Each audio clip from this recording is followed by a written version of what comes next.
tụi mình mẹ tôi lại không phong mẹ bật xe chứ nữa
rồi chui nhâm phong này nhưng mà định mua gì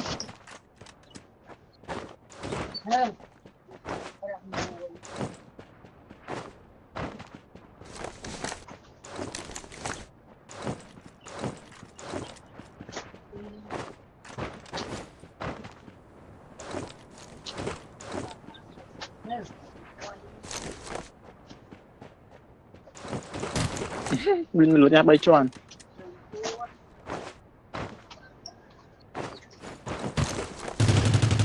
thôi chơi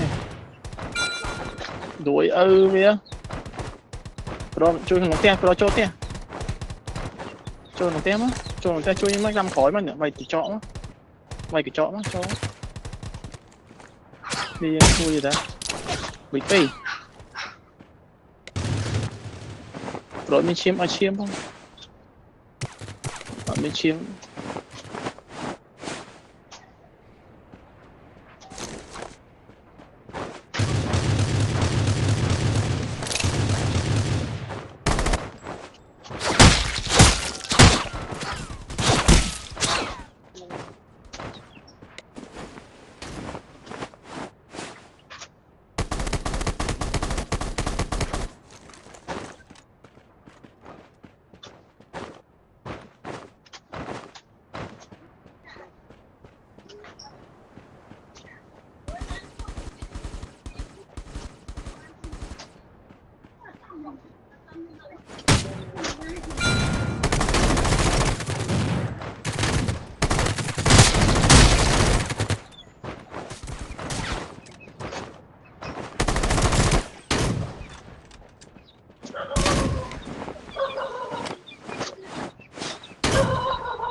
nói rồi miên này mà xong muối quá nó nát rồi nè viên này lớn á bị cuốn một quả chơi Ủa đang nói nái bro.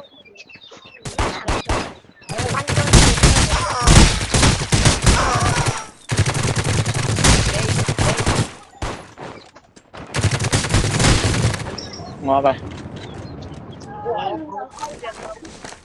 Tay lừa play. Tao tay cái chót đi. Tao nè.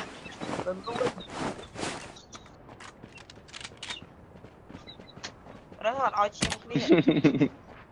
Rồi robot Mày lừa cái đồ. bay rồi. Lịch bay rồi. Robot rồi sao chịu. Mơ cũng lên luôn AK cho lên đi game bắt rồi. Tập đôi cũng lên cái gì. Mày mà tao tóc đôi như mắt đấy chứ. Đều lan tận. Ôi việc coi em lên không. Mày Ngoài cây thì nó lượt ôm nó cho bắn không khí chứ mà bắn này là này coi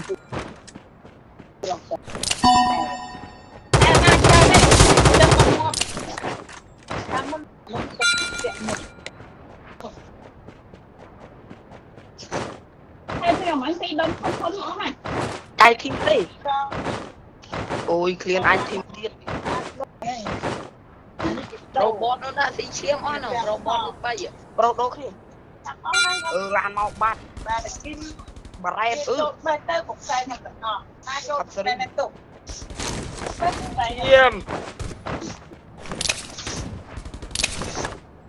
Bro su ba nó này về đây này mũi thiết rồi mũi thiết su Rồi lên bấy năm bạn. su mũi thiết đây ra nhưng mà xiên sân bro cho em tàu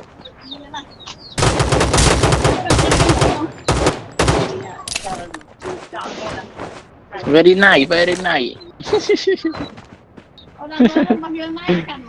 mà chiên nó nhóc đập một chắp vậy mà khi hệ cho tàu cho mà Bột đánh rồi. nè nhưng mà anh chim thông ấy chú đấy không nhưng mà anh chiêm đau mà do vì nhóm ạ nè chim thông trong bên pi ấy đúng không oh my god oh my god ôi mẹ rắm mà tia đây tẹt đi đây hai pro nó ở lại bụng ngon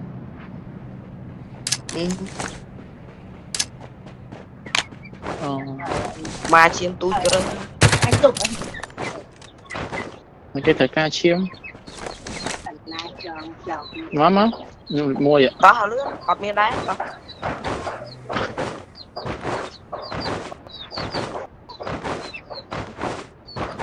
Nó cắt hai đi chiếm trái nó rồi. Nó chiếm cắt hai ông vậy. ủa lứa họp miền chim ấy người chiêm mà do bị nhóm à mà do bị nhóm à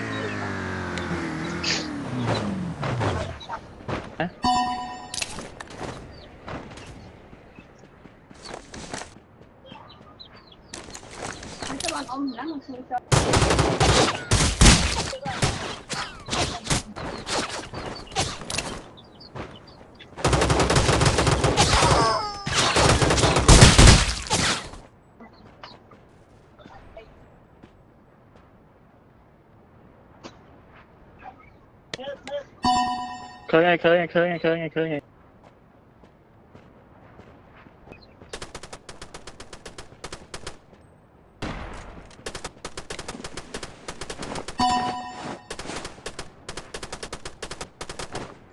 ôi thành gỗ rồi đã thành gỗ như mọi khơi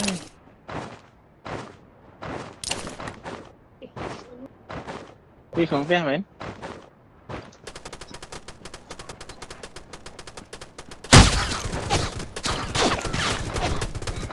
này